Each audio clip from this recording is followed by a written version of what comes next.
Rosalie, ano ba yung status ng panukala na nagsusulong na suspindihin ang value-added tax sa petroleum products?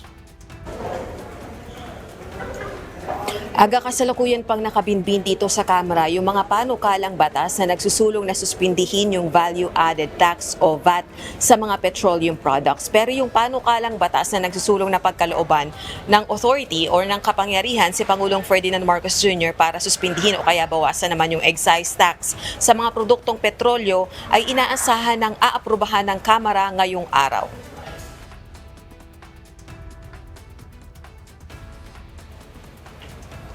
Gayunman, patuloy na umaapela si House Deputy Minority Leader at ACT Teachers Party List Representative Antonio Tino sa agarang pagresponde sa nararanasang krisis sa langis ngayon dahil sa gulo sa Middle East. Partikular na yung unconditional suspension ng excise taxes at VAT sa lahat ng petroleum products. Gate ng kongresista, hindi dapat singilin ang mga mamayan para sa digmaang hindi naman nila ginawa.